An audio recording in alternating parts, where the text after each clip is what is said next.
SAARC শীর্ষ সম্মেলনে আঞ্চলিক সহযোগিতা বাড়ানোর তাগিদ প্রধানমন্ত্রী শেখ হাসিনার। দক্ষিণ এশিয়ার উন্নয়নে শক্তিশালী ভূমিকা পালনের প্রত্যয় ভারতের। ফার্গুসনের কৃষ্ণাঙ্গ হত্যা মামলার রায়ের প্রতিবাদে বিক্ষোভ ছড়িয়ে পড়েছে সারা যুক্তরাষ্ট্রে। নিজেকে নির্দোষ দাবি করলেন অভিযুক্ত পুলিশ কর্মকর্তা। এবং রাশিয়ার ওপর থেকে নিষেধাজ্ঞা তুলে নেওয়ার সম্ভাবনা নাকচ করলেন অ্যাঙ্গেলা মার্কেল। বিদ্রোহীদের হাতে আবারও রুশ অস্ত্র আসার দাবি কিয়েভের।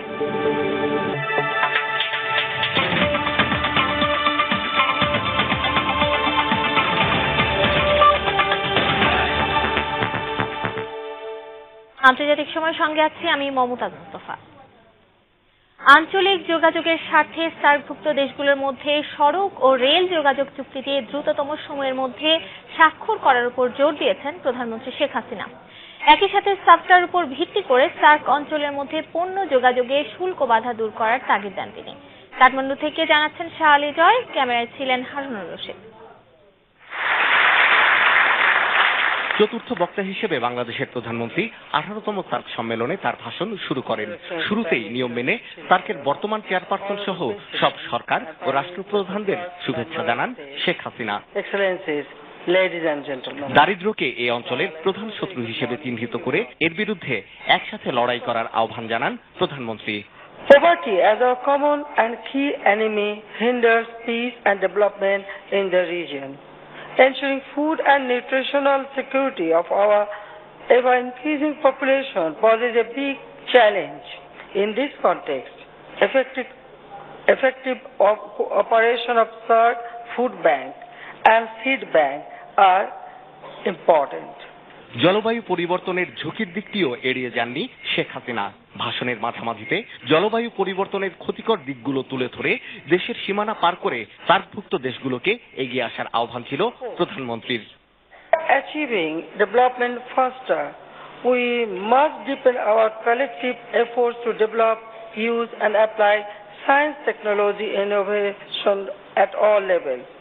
We need support in health, agriculture, food and climate change technologies. Bangladesh would call for deeper cooperation in this area. Sheikh Hasina এই অঞ্চলের উন্নয়নের স্বার্থে যোগাযোগের ওপর জোর দেন। সে সূত্রে প্রধানমন্ত্রী দ্রুততম সময়ের মধ্যে সড়ক ও রেল যোগাযোগ চুক্তি স্বাক্ষরের তাগিদ দেন। We believe in connecting ideas, knowledge, technology, culture, people, road, rail, air, movement of goods, services and investments. Bangladesh will appreciate the early signing of the Regional Motor Vehicles Agreement and Regional Railways Agreement. Beyond those, I would urge all SARC leaders at the podium to lend their support to advance implementation of the agreed regional outcomes on connectivity. It remains important. দক্ষিণ এশিয়ায় অমিত সুযোগ এবং সম্ভাবনা থাকলেও এখনো পারস্পরিক আস্থা অর্জন করতে পারেনি এই অঞ্চলের বড় দুই দেশ ভারত এবং পাকিস্তান। তাই এই অঞ্চলের 170 কোটি মানুষের ভাগ্য উন্নয়নে সার্ক হয়ে উঠতে পারেনি কার্যকরী সংগঠন। আর তাই বড় কোনো ঘোষণা এবং চুক্তি ছাড়াই শেষ হতে যাচ্ছে অষ্টাদশ সার্ক শীর্ষ সম্মেলন। নেপালের কাঠমান্ডু থেকে শাহ আলী জয়, সময় সংবাদ। ভারতের প্রধানমন্ত্রী নরেন্দ্র মোদী বলেছেন, দক্ষিণ এশিয়ার উন্নয়নে ভারত শক্তিশালী ভূমিকা পালন করবে। এদিকে ভারত পাকিস্তানের সীমান্তে উত্তেজনার মধ্যেই পাক প্রধানমন্ত্রী নওয়াজ শরীফ জানালেন তার দেশ যুদ্ধ চায় না। সেই সঙ্গে সার্ককে আরো গতিশীল করার আহ্বান জানান তিনি। নেপালের রাজধানী কাঠমান্ডুতে দক্ষিণ এশীয় সহযোগিতা সংস্থা সার্কের 18তম শীর্ষ সম্মেলনে উদ্বোধনী অনুষ্ঠানের বক্তব্যে তারা এসব কথা বলেন। সম্মেলনের শুরুতে একে একে বক্তব্য রাখেন সার্কভুক্ত দেশগুলোর রাষ্ট্রপ্রধানেরা। দুদিন ব্যাপী এ সম্মেলনে যোগ দেন সংস্থাভুক্ত 8 দেশ বাংলাদেশ, ভারত, পাকিস্তান, আফগানিস্তান, ভুটান, শ্রীলঙ্কা ও মালদ্বীপের নেতারা। সম্মেলনের বক্তৃতায় ভারতীয় প্রধানমন্ত্রী নরেন্দ্র মোদী বলেন, সার্কের দেশগুলোর মধ্যে ব্যবসা ও শিল্পে পারস্পরিক সহযোগিতা বৃদ্ধি করতে হবে। সার্ক সদস্যভুক্ত দেশের নাগরিকদের জন্য ভারত 3 থেকে 5 বছর মেয়াদী বিজনেস ভিসা দেবে বলেও জানান তিনি। প্রাইম মিনিস্টার সুশীল কোইরালাজি, দেরিতে হলেও আমরা ধীরে ধীরে এক হচ্ছি এবং একে অপরের প্রয়োজনীয়তা বুঝতে পারছি। পারস্পরিক সহযোগিতাই পারে একটি অঞ্চলকে সমৃদ্ধ করে তুলতে। পাকিস্তানের প্রধানমন্ত্রী নওয়াজ শরীফ তার বক্তব্যে বলেন, এ অঞ্চলকে উন্নতি ও সমৃদ্ধির পথে এগিয়ে নিতে হলে সার্ককে আরো গতিশীল করতে হবে। এছাড়া সার্ক শীর্ষ নেতাদের সিদ্ধান্তগুলো বাস্তবায়নের ক্ষেত্রে এখনো এ জোট পিছিয়ে আছে বলেও তিনি মনে করেন। যুদ্ধ কিংবা সংঘাতে না জড়িয়ে পারস্পরিক সহযোগিতার মাধ্যমে কাজ করলেই দারিদ্র্য সহ এই অঞ্চলের সব সমস্যা দূর করা সম্ভব হবে। তাছাড়া আমাদের বিশাল যুবশক্তিকেও কাজে লাগাতে হবে। নেপালের প্রধানমন্ত্রী সুশীল কৈরালা আঞ্চলিক উন্নয়নের জন্য মিলিতভাবে কাজ করতে সবার প্রতি আহ্বান জানান। দরিদ্রতা, সীমান্ত সন্ত্রাস, অপরাধ, জলবায়ু পরিবর্তন, প্রাকৃতিক দুর্যোগ মোকাবেলায় পুরো দক্ষিণ এশিয়াকে একসাথে কাজ করতে হবে। এর আগে উদ্বোধনী অনুষ্ঠানের শুরুতেই সার্কের বিদায়ী চেয়ারম্যান মালদ্বীপের রাষ্ট্রপতি আব্দুল্লাহ ইয়ামিন আব্দুল কাইয়ুম চেয়ারম্যানের দায়িত্ব হস্তান্তর করেন নেপালের প্রধানমন্ত্রী সুশীল কৈরালার কাছে। পাকিস্তানে অনুষ্ঠেয় আগামী সার্ক শীর্ষ সম্মেলন পর্যন্ত চেয়ারম্যানের দায়িত্ব পালন করবেন তিনি। রঞ্জন শুভ্র, সময় সংবাদ। মিসৌরি ফার্গুসনের কৃষ্ণাঙ্গ তরুণ মাইকেল ব্রাউনের হত্যাকারী পুলিশ সদস্যকে আদালত নির্দোষ রায় দেওয়ার প্রতিবাদে যে বিক্ষোভ শুরু হয়েছে গতকাল তা ছড়িয়ে পড়ে ইলিনয় ও ক্যালিফোর্নিয়া অঙ্গরাজ্যের ব্যস্ত শহরগুলোতেও। জাতিসংঘ মহাসচিব বান কি মুন সহিংসতার নিন্দা করে বিক্ষোভকারীদের শান্ত থাকার প্রতি আহ্বান জানিয়েছেন। এদিকে আদালতের রায়ের পর নিজেকে নির্দোষ দাবি করে আত্মরক্ষার জন্যই ব্রাউনকে গুলি করতে হয়েছিল বলে দাবি করেছে শ্বেতাঙ্গ পুলিশ ড্যারেন উইলসন। মঙ্গলবারও বিক্ষোভে উত্তাল থাকে ফার্গুসন শহরের রাজপথগুলো। এ সময় তারা সেখানকার বেশ কিছু দোকানপাট ভাঙচুর ও লুট করে। বিভিন্ন জায়গায় পুলিশের সাথে সংঘর্ষেও জড়িয়ে পড়ে বিক্ষোভকারীরা। এক পর্যায়ে পুলিশের একটি গাড়িতে আগুন ধরিয়ে দেয় তারা। এই রায়ে আমরা হতাশ। আমরা সবাই এখন নিরাপত্তাহীনতায় ভুগছি, কারণ আইন আমাদের কোনো সাহায্য করছে না। আইনের উপর আস্থা রাখা এখন দায়। এমন পরিস্থিতি নিয়ন্ত্রণে অন্তত 2000 অতিরিক্ত নিরাপত্তা কর্মীকে মাঠে নামিয়েছে মিসৌরির গভর্নর জে নিক্সন। এদিকে মিসৌরি পেরিয়ে এই উত্তেজনা ছড়িয়ে পড়েছে New York, Washington, Chicago, Seattle, Atlanta, Los Angeles, Oakland, Calif, ফিলাডেলফিয়ার মতো শহরেও। এই সহিংসতার নিন্দা করে শান্তিপূর্ণভাবে নিজেদের ক্ষোভ প্রকাশ করতে বিক্ষোভকারীদের প্রতি আহ্বান জানিয়েছেন জাতিসংঘ মহাসচিব বান কি মুন। মিজৌরি ও যুক্তরাষ্ট্রের যারা গ্র্যান্ড জুরির সিদ্ধান্তে হতাশ হয়েছেন তাদের শান্ত থাকতে আহ্বান জানিয়েছেন মহাসচিব। তিনি বিক্ষুব্ধদের সহিংসতা থেকে দূরে থেকে শান্তিপূর্ণভাবে বিক্ষোভ করার আহ্বান করেছেন। এদিকে হত্যাকাণ্ডের 3.5 মাস পর প্রথমবারের মতো গণমাধ্যমে কথা বলেছেন অভিযুক্ত পুলিশ কর্মকর্তা ড্যারেন উইলসন। মঙ্গলবার এক সাক্ষাৎকারে তিনি বলেন, প্রাণ বাঁচাতে ব্রাউনকে গুলি করতে বাধ্য হন তিনি। আমার মনে হয়েছিল আমি কোনো এক 2 চাকার রেসলারের সাথে লড়াইয়ে নেমেছি। আমি কোনোভাবেই তার সাথে পেরে উঠছিলাম না। ছেলেটি আমাকে গালাগাল করে আমার মুখের উপর দরজা বন্ধ করে দেয়। সে আমার কোনো কথা না শুনে স্থির দৃষ্টিতে আমার দিকে তাকিয়ে থাকে। গত 9 আগস্ট শ্বেতাঙ্গ পুলিশ ড্যারেন উইলসনের গুলিতে কৃষ্ণাঙ্গ তরুণ মাইকেল ব্রাউন নিহত হন। হত্যার সময় সে পুরোপুরি নিরস্ত্র ছিল বলে দাবি করে আসছে মাইকেলের পরিবার। তবে পুলিশের দাবি আত্মরক্ষায় ব্রাউনকে গুলি করে উইলসন। তানজিমুনিয়াপ, সময় সংবাদ। আন্তর্জাতিক সময় আরো যা দেখবেন, সিরিয়ার রাক্কা শহরে সরকারি বাহিনীর বিমান হামলায় নিহত 90, হতাহতদের অধিকাংশই বেসামরিক নাগরিক, মানবাধিকার কর্মীদের দাবি।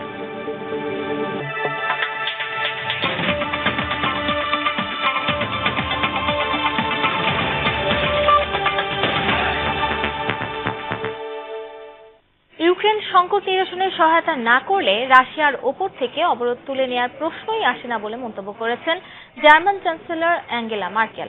এর মধ্যে আবারও দোনেৎস্ক ও লুহান্স্কের বিদ্রোহীদের কাছে রুশ অস্ত্র এসেছে বলে দাবি করেছে ইউক্রেনের সামরিক বাহিনী।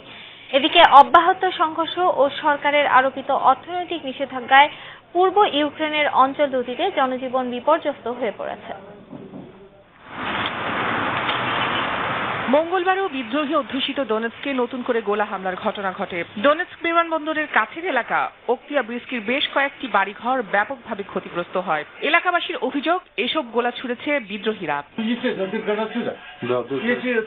আমরা তো কিভাবে বাঁচলাম জানি না। আমি মেঝেতে বসেছিলাম, আমার সামনে এসেই পড়ে গোলাটি।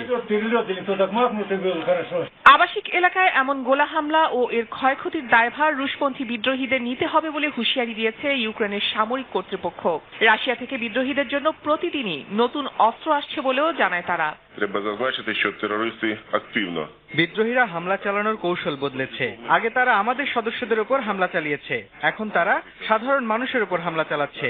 একটি যাত্রীবাহী বাসে তাদের গোলার আঘাতে 2 জন নিহত হয়েছে। অস্ত্র ও গোলাবারুদ সহ বিদ্রোহীদের 5টি গাড়িবহর লুহানস্কের দিকে গেছে, এমন প্রমাণও আমরা পেয়েছি। терористів потрапило в маршрутне таксі. রাশিয়া মিনস্ক চুক্তি লঙ্ঘন করে এখনও ইউক্রেনের বিদ্রোহীদের সহায়তা করছে উল্লেখ করে জার্মান চ্যান্সেলর অ্যাঙ্গেলা মার্কেল বলেন, মস্কো ইউক্রেনের সার্বভৌমত্ব নষ্ট করার চেষ্টায় থাকলে তাদের ওপর থেকে নিষেধাজ্ঞার খড়গ কোনোভাবেই সরানো হবে না। দুঃখজনক হলেও সত্যি যে ইউক্রেনের সার্বভৌমত্ব বিঘ্নিত হচ্ছে।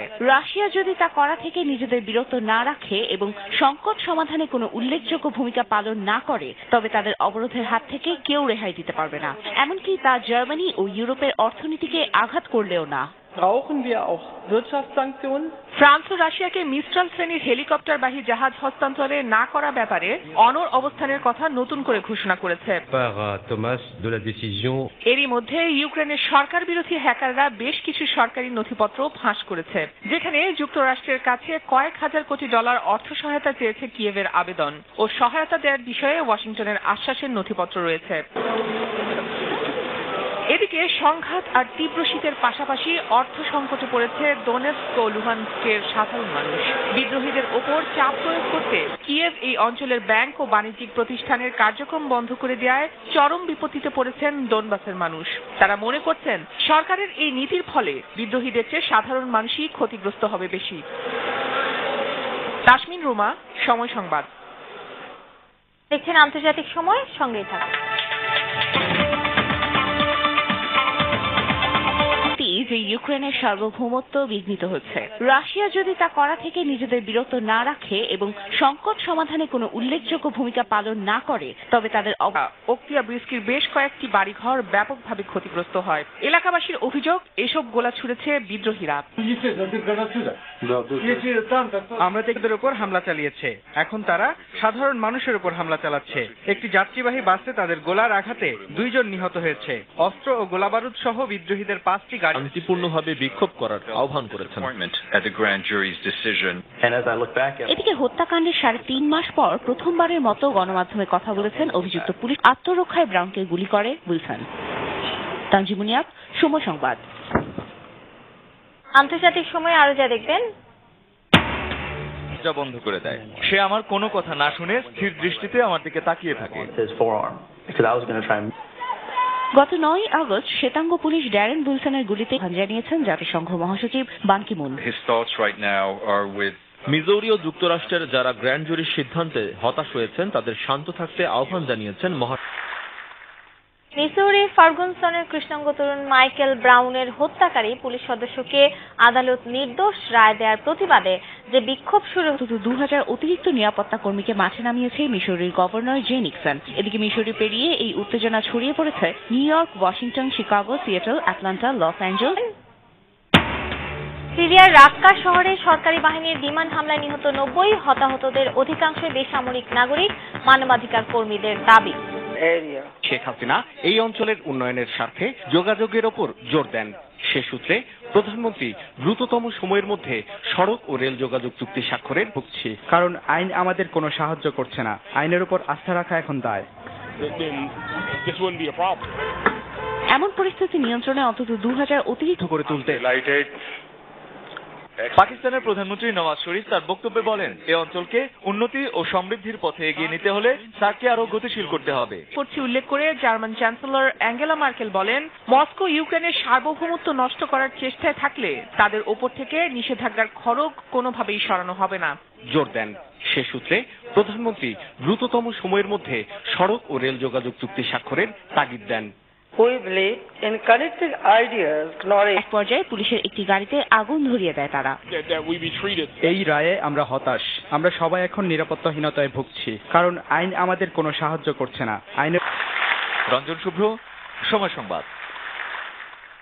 মিসৌরি ফার্গুসনের কৃষ্ণাঙ্গ তরুণ মাইকেল ব্রাউনের হত্যাকারী পুলিশ সদস্যকে আদালত মিজৌরি ও যুক্তরাষ্ট্রের যারা গ্র্যান্ড জুরির সিদ্ধান্তে হতাশ হয়েছেন তাদের শান্ত থাকতে আহ্বান জানিয়েছেন মহাসচিব। তিনি বিক্ষুব্ধদের সহিংসতা থেকে দূরে থেকে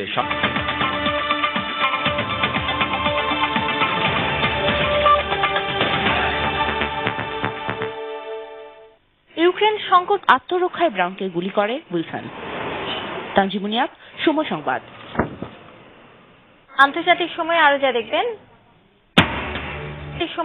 দেখবেন সিরিয়ার রাক্কা শহরে সরকারি বাহিনীর বিমান হামলায় নিহত 90, হতাহতদের অধিকাংশই বেসামরিক নাগরিক, মানবাধিকার কর্মী। নথিপত্র ফাঁস করেছে, যেখানে যুক্তরাষ্ট্রের কাছে কয়েক হাজার কোটি ডলার অর্থ সহায়তা চেয়েছে কিয়েভের আবেদন ও সহায়তা দেওয়ার বিষয়ে ওয়াশিংটনের আশ্বাসের নথিপত্র রয়েছে করার আহ্বান জানান তিনি। নেপালের রাজধানী কাঠমান্ডুতে দক্ষিণ এশীয় সহযোগিতা সংস্থা সার্কের 18তম শীর্ষ সম্মেলনে উদ্বোধনী অনুষ্ঠানের বক্তব্যে তারা এসব কথা বলেন। শ্বেতাঙ্গ পুলিশ ড্যারেন উইলসনের গুলিতে কৃষ্ণাঙ্গ তরুণ মাইকেল ব্রাউন নিহত হন। হত্যার সময় সে পুরোপুরি নিরস্ত্র ছিল বলে দাবি করে আসছে মাইকেলের পরিবার। তবে পুলিশের দাবি, আত্মরক্ষায় ব্রাউন। শ্রীলঙ্কা ও মালদ্বীপের নেতারা সম্মেলনের বক্তৃতায় ভারতীয় প্রধানমন্ত্রী নরেন্দ্র মোদী বলেন, সার্কের দেশগুলোর মধ্যে ব্যবসা ও শিল্পে পারস্পরিক সহযোগিতা বৃদ্ধি করতে হবে। দক্ষিণ এশিয়ায় অমিত সুযোগ এবং সম্ভাবনা থাকলেও এখনো পারস্পরিক আস্থা অর্জন করতে পারেনি এই অঞ্চলের বড় দুই দেশ ভারত এবং Pakistan. Effective operation of SAARC, Food Bank and Seed Bank are important. জলবায়ু পরিবর্তনের ঝুঁকি আসে না বলে মন্তব্য করেছেন জার্মান চ্যান্সেলর অ্যাঙ্গেলা মার্কেল। এর মধ্যে আবারও দোনেৎস্ক ও লুহানস্কের বিদ্রোহীদের কাছে রুশ অস্ত্র এসেছে বলে দাবি করেছে ইউক্রেনের